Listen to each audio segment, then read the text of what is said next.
प्रधानमंत्री नरेंद्र मोदी ने भारतीय जनता पार्टी के विचार पंडित दीनदयाल उपाध्याय की जयंती पर उन्हें श्रद्धांजलि अर्पित की है। मोदी ने कहा कि पंडित दीनदयाल उपाध्याय का अंत्योदय पर जोर देना और गरीबों की सेवा करना उन्हें प्रेरित करता है।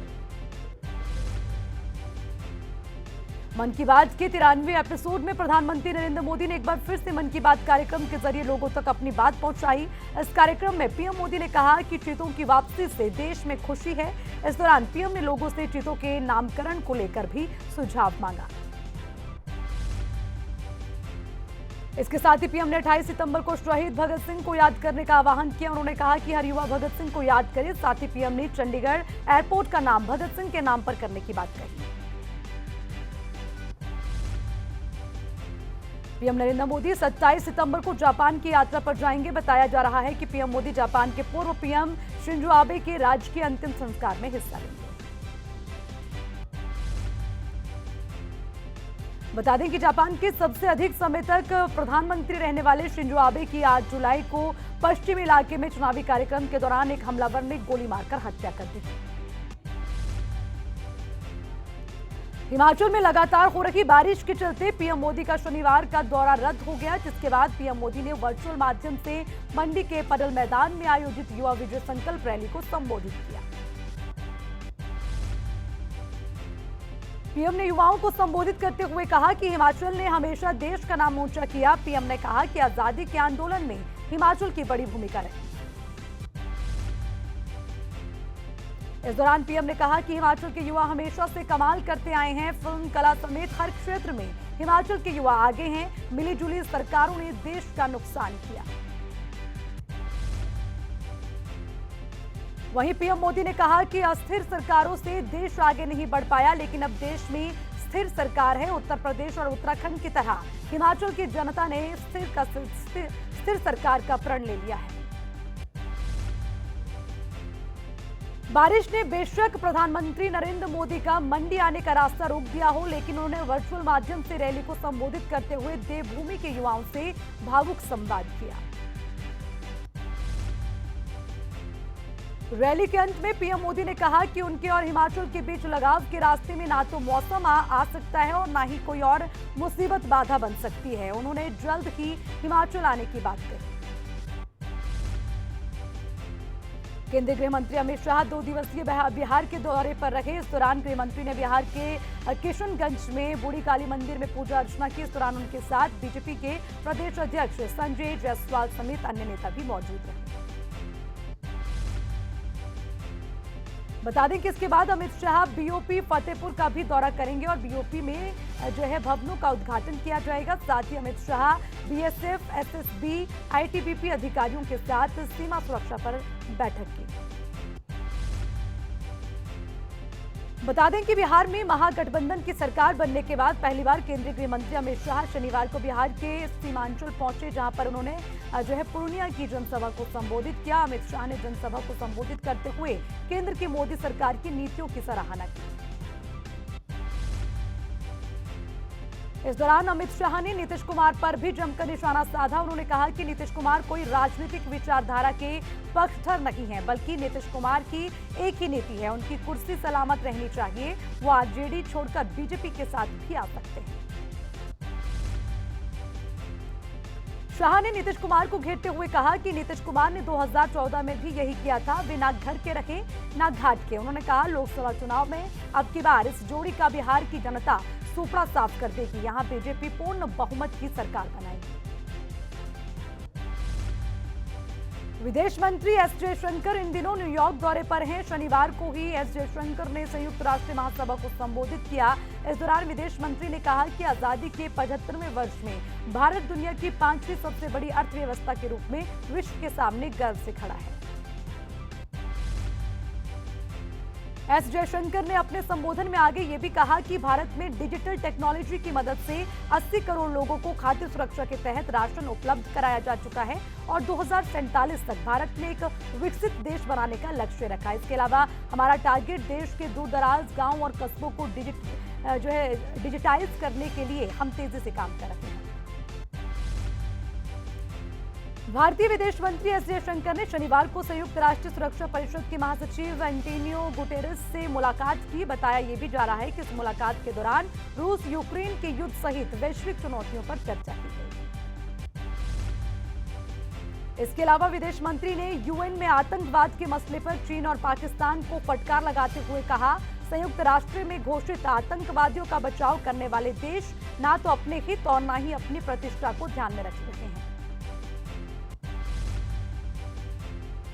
विदेश मंत्री ने आगे ये भी कहा कि आतंकवाद के किसी भी कृत्य को कतई जायज नहीं ठहराया जा सकता। साथ ही एस जयशंकर ने जोर दिया कि भारत ये मांग करता है कि सुरक्षा परिषद में सुधार के गंभीर मुद्दों पर गहन बातचीत होनी चाहिए। पाकिस्तान के प्रधानमंत्री शहबाज शरीफ ने संयुक्त राष्ट्र महासभा में कहा, हम भारत सहित अपने सभी पड़ोसियों के साथ अमन चाहते हैं।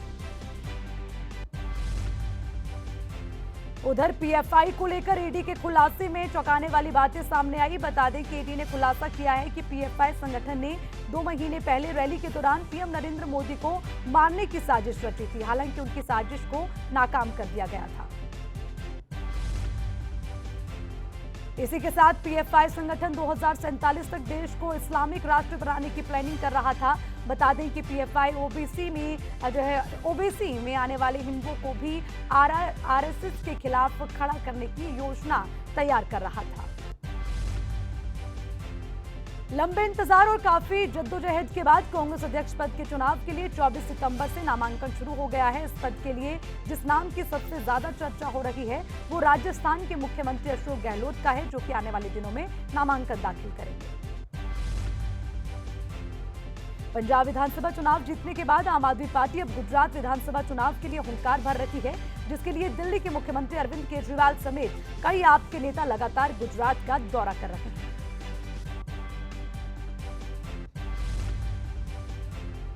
सुप्रीम कोर्ट अनुच्छेद 370 मामले में दशहरे की छुट्टी के बाद सुनवाई करने के लिए तैयार हो गया है। चीफ जस्टिस एनवी रमन ने जल्द सुनवाई की मांग कर रखे एक वकील को आश्वासन देते हुए ये बात कही है। इससे पहले अप्रैल में चीफ जस्टिस ने सुनवाई को लेकर कहा, इस मामले में 5 जजों की बेंच का गठन करना होगा।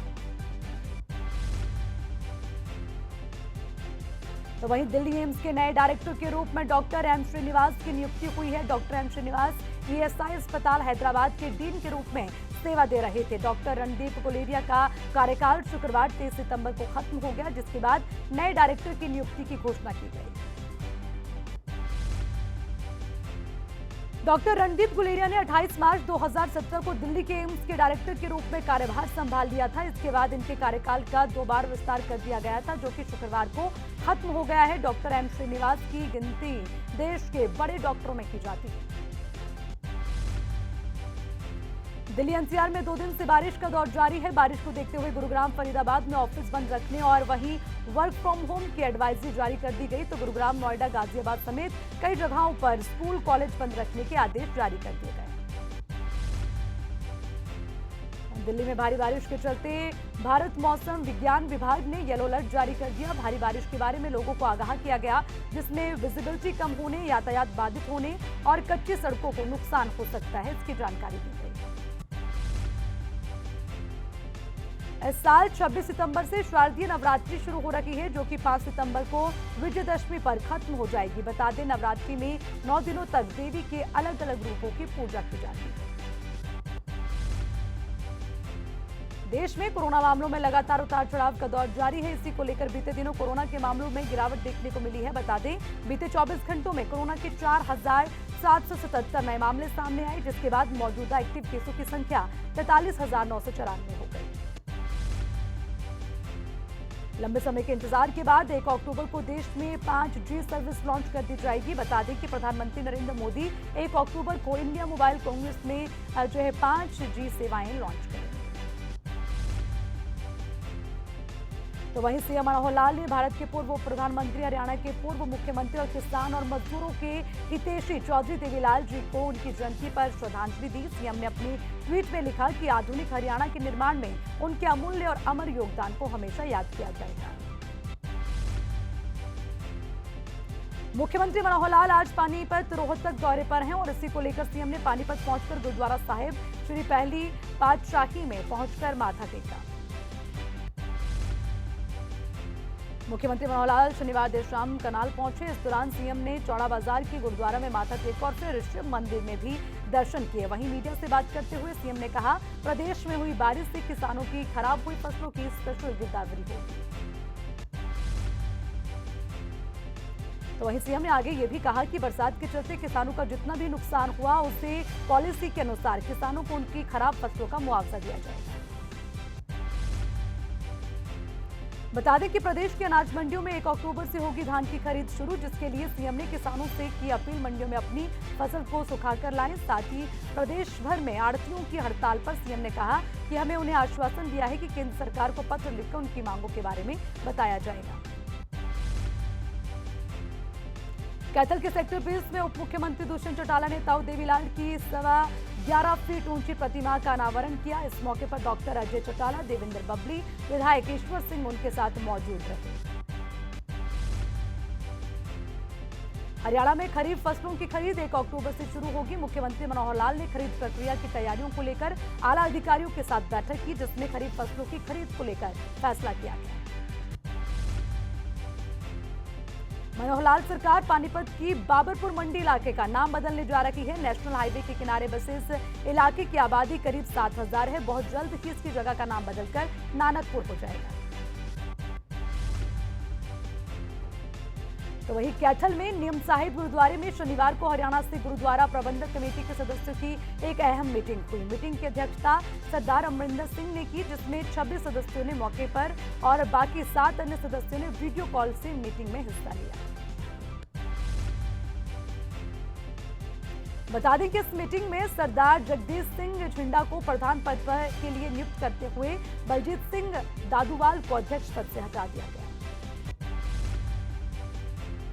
उधर हरियाणा पंचायत चुनाव के लिए अधिसूचना जारी हो गई है। ये चुनाव 30 नवंबर तक संपन्न हो जाएंगे। पंचायती राज संस्थाओं में सीटें आरक्षित करने का काम पूरा हो गया है। अनुसूचित जाति वर्ग के लिए भी सीटें आरक्षित रखी गई हैं। हरियाणा में पंचायती राज संस्थाओं के लिए कुल 71,763 पदों पर चुनाव होंगे। पंचायत चुनाव में करीब 22,000 पोलिंग बूथ बनेंगे। प्रदेश में पंचायतों का कार्यकाल 23 फरवरी 2021 को खत्म होगा। इसके बाद पंचायतों की शक्तियां बीडीपीओ के पास हैं। देश के पूर्व उप प्रधानमंत्री चौधरी देवीलाल की आज 109वीं जयंती है। इस मौके पर आज हरियाणा के फतेहाबाद जिले में इनेलो की सम्मान दिवस रैली होने जा रही है। इस रैली के मंच पर देश के सियासत के कई बड़े चेहरे नजर आएंगे। 2024 के लोकसभा चुनाव के मद्देनजर विपक्षी दलों को एकजुट करने की कोशिश तेज होती दिख रही है। हरियाणा के फतेहाबाद में पूर्व उप प्रधानमंत्री और इनेलो के संस्थापक चौधरी देवीलाल की जयंती के अवसर पर इंडियन नेशनल लोकदल ने मेगा रैली आयोजित की है, जिसमें विपक्षी दलों के नेताओं को भी बुलाया गया। तो वहीं प्रदेश भर में 6 दिन से लगातार आड़तियों का धरना प्रदर्शन जारी है। तो वहीं अभी तक सरकार और आड़तियों के बीच कोई बातचीत भी नहीं हुई। आपको ये भी बता दें कि आड़तियों ने सरकार को चेतावनी देते हुए कहा कि अगर सरकार उनकी मांगों को नहीं मानती तो वो सरकार के खिलाफ उग्र आंदोलन करेगी। उत्तर भारत के कई इलाकों में भारी बारिश का कहर देखने को मिल रहा है। वहीं हरियाणा के कई इलाकों में सड़कों पर पानी भर चुका है। वाहन चालकों को भारी दिक्कतों का सामना करना पड़ रहा है।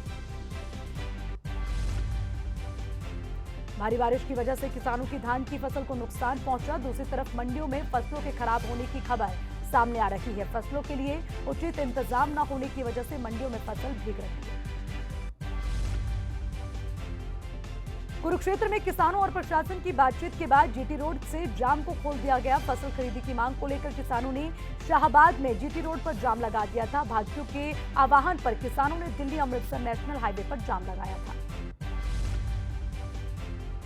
दरअसल प्रशासन की तरफ से 1 अक्टूबर से फसलों की सरकारी खरीद शुरू होगी, लेकिन शाहबाद में किसान फसल खरीद की मांग पर अड़े थे कि इसी मांग को लेकर भाजपा के आह्वान पर किसानों ने नेशनल हाईवे पर जाम लगा दिया। प्रशासन से कई दौर की बात हुई, लेकिन शुक्रवार देर रात तक सहमति नहीं बनी थी, जिसकी वजह से रूट डाइवर्ट करना पड़ा। यमुनानगर में बीते 4 दिन से हो रही लगातार बरसात से लोगों को भारी परेशानी का सामना करना पड़ रहा है। वहीं बारिश के चलते कई इलाकों में फसलें जलमग्न हुई, जिसके चलते किसानों की मुश्किलें बढ़ती नजर आ रही हैं। करनाल में हो रही भारी बारिश से मंडियों का हाल बेहाल है। बता दें कि शेड में पानी पहुंचने से धान की फसल को काफी नुकसान हो रहा है, तो वहीं दूसरी तरफ धान की खरीद शुरू न होने पर आढ़ती हड़ताल पर है। करनाल में बदला मौसम का मिजाज, यहां 3 दिनों से रुक रुक कर बारिश हो रही है। इस बारिश से खेतों में खड़ी धान की फसल खराब हो रही है। वहीं स्मार्ट सिटी के नाम से जाना जाने वाला फरीदाबाद भी बारिश में जलमग्न हुआ, जिसमें प्रशासन की पोल खुलती नजर आई। शहर के सभी सेक्टर में पानी भरने से लोगों को काफी दिक्कतों का सामना करना पड़ा। फरीदाबाद में लगातार बरसात के चलते पूरा शहर जलमग्न हो गया। बरसात का पानी लोगों के घरों में घुस गया और वाहन जाम में फंसते हुए नजर आए, जिसकी वजह से लोगों को काफी परेशानी झेलनी पड़ी। गुरुग्राम में पिछले 2 दिनों से लगातार बारिश हो रही है, जिससे 3 से 4 फीट तक पानी भरने से कई अंडरपास में पानी भर गया। जलभराव के चलते कई इलाकों में भारी जाम लग गया। तो नानौल में पिछले 3 दिनों से लगातार हो रही बारिश से फसलों को काफी नुकसान हो रहा है। बता दें, इस समय बाजरे की कटाई का काम चल रहा है, तो वहीं पर कपास की फसल भी पककर तैयार खड़ी है। अब ऐसे में लगातार हो रही बारिश से ये फसलें खराब हो रही हैं। पलवल की होडल थाना में करंट की चपेट में आने से मौत, 10 साल की मासूम की मौत हो गई। वहीं बच्चे को बचाने की कोशिश में पिता भी गंभीर रूप से घायल हो गया।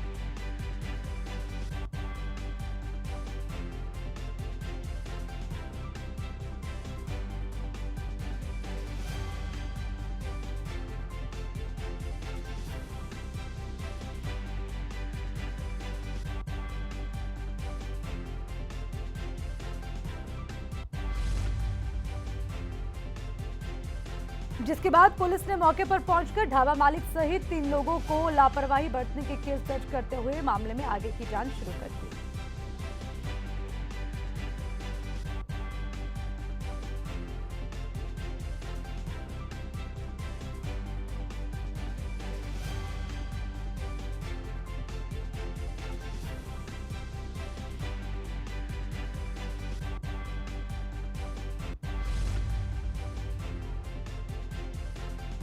तो वहीं चंडीगढ़ डिस्ट्रिक्ट कोर्ट में 2 महिला एडवोकेट आपस में ही भिड़ती नजर आई। बता दें, एक महिला एडवोकेट ने दूसरी महिला पर चिली स्प्रे डाल दिया था। वहीं चिली स्प्रे डालने वाली महिला को बार एसोसिएशन ने डिस्ट्रिक्ट कोर्ट से बाहर कर दिया। हालांकि पुलिस मामले की जांच में जुट गई है। भिवानी में बेमौसम बरसात से किसानों की खरीफ की फसलें जलमग्न हो गई, जिससे कि किसानों को काफी नुकसान हो रहा है। बता दें, किसान अब प्रशासन से अपनी बर्बाद हुई फसलों का मुआवजा मांग रहे हैं। चरखी दादरी में भी 2 दिन की बारिश ने प्रशासन के बड़े बड़े दावों की पोल खोल दी। जहां सड़कें अंडरपास बनी न जो है पानी से भरती हुई नजर आई, तो वहीं प्रशासनिक कार्यालय में भी पानी भर गया। हालांकि अधिकारियों ने लोगों को व्यवस्था में जल्द सुधार करने का आश्वासन दिया। झज्जर की मंजीत ने दिव्यांग होने के बावजूद भी सी स्विमिंग में कमाल कर दिखाया। उत्तरी आयरलैंड के धोनाधाड़ी से स्कॉटलैंड के पोर्ट पैट्रिक तक की जो सी स्विमिंग रेस आयोजित की गई थी, जिसमें देश के 6 खिलाड़ियों ने भाग लिया था। आपको ये भी बता दें कि देश के 6 खिलाड़ियों में से 3 खिलाड़ी दिव्यांग थे, जिसमें मंजीत अपनी टीम के साथ 36 किलोमीटर लंबी नॉर्थ चैनल को 14 घंटे में पार करने वाली एशिया की पहली टीम बनी। गुरुग्राम में अपराधियों के मकान पर हरियाणा सरकार ने अपना बुलडोजर चला दिया। गैंगस्टर दुबे के मकान को भी जमीन दोज कर दिया गया, तो वहीं पर गुरुग्राम पुलिस ने एक पूरी इमारत को भी तोड़ दिया। इसी के साथ सूबे पर 40 से ज्यादा आपराधिक मामले दर्ज हैं। कैथल की पुरानी सब्जी मंडी में एक बैंक में आग लगने का मामला सामने आया। वहीं आग लगने की खबर मिलते ही दमकल विभाग की 2 गाड़ियों ने मौके पर पहुंचकर कड़ी मशक्कत के बाद आग पर काबू पाया। इस दौरान मौके पर पुलिस विभाग की टीम मौजूद रही। हालांकि गनीमत ये रही कि आग लगने से किसी की जान को कोई खतरा नहीं हुआ, लेकिन आग लगने के कारण का अभी तक खुलासा नहीं हो पाया। फिलहाल मामले की जांच जारी है। फरीदाबाद के सेक्टर 55 में दिन दहाड़े 3 नकाबपोश बदमाशों ने घर में घुसकर लूटपाट की घटना को अंजाम दिया। बता दें कि घर में घुसे बदमाशों ने चाकू की नोक पर मौजूद सास बहू से उनके जेवर और नकदी लूट ली। तो वहीं चोरों के घर में घुसने का पूरा वीडियो पास लगे सीसीटीवी कैमरे में कैद हो गया। फिलहाल पुलिस ने इस मामले में पीड़ितों की तहरीर पर मामला दर्ज कर लिया है। मामले की जांच की जा रही है। झज्जर बाईपास पर सुरखपुर गांव में मिले अज्ञात शव की पहचान के बाद पुलिस ने 2 युवकों को हत्या के आरोप में गिरफ्तार कर लिया। बता दें कि पुलिस दोनों आरोपियों को 3 दिन के रिमांड पर लेकर पूछताछ कर रही है। हिसार में पुलिस ने नशा तस्करों के खिलाफ बड़ी कार्रवाई की है। बता दें कि पुलिस ने नशा तस्करों की अवैध रूप से खरीदी गई प्रॉपर्टी को तोड़ने का काम शुरू कर दिया। वहीं मौके पर भारी पुलिस बल तैनात है। नूह जिले में नशे का कारोबार बड़ी तेजी से फैल रहा है। नशा तस्करी पर लगाम लगाने की मांग को लेकर नगीना कस्बे के दर्जनों लोगों ने कैबिनेट मंत्री बनवारी लाल से मुलाकात की।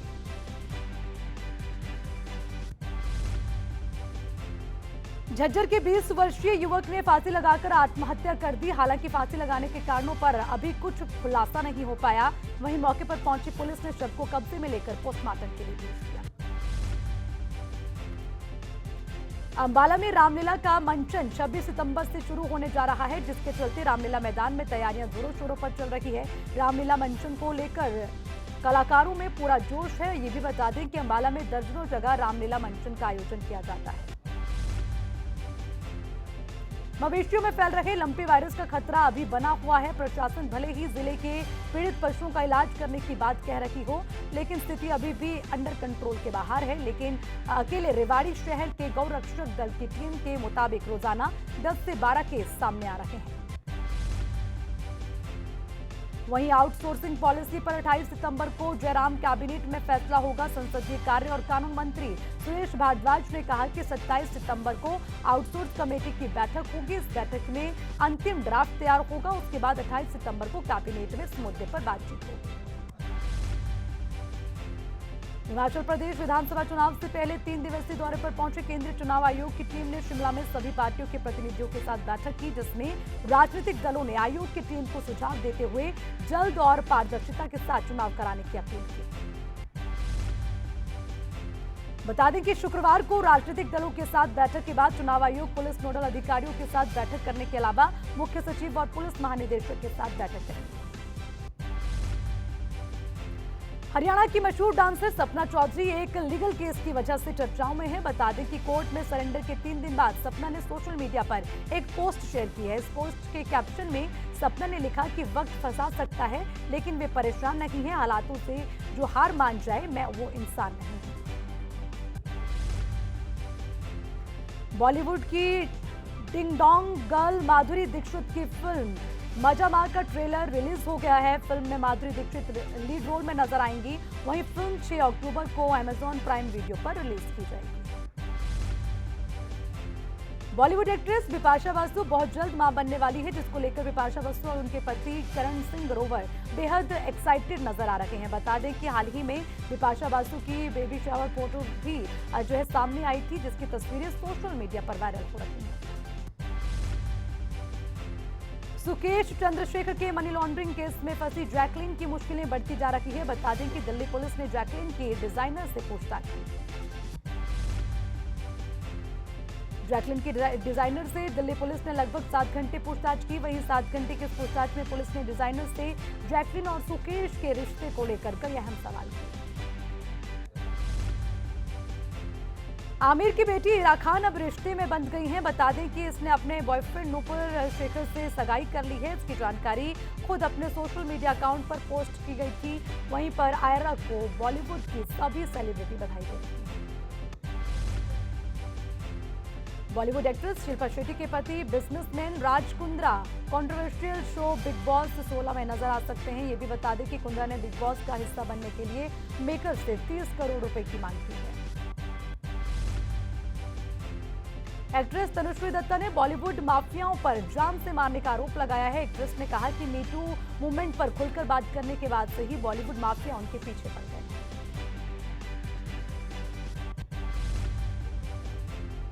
इसके साथ ही तनुश्री दत्ता ने बताया कि उनको जान से मारने के लिए उनकी कार के ब्रेक फेल करवा दिए गए। इसी के साथ ही उनको पानी में जहर डालकर भी मारने की कोशिश की गई।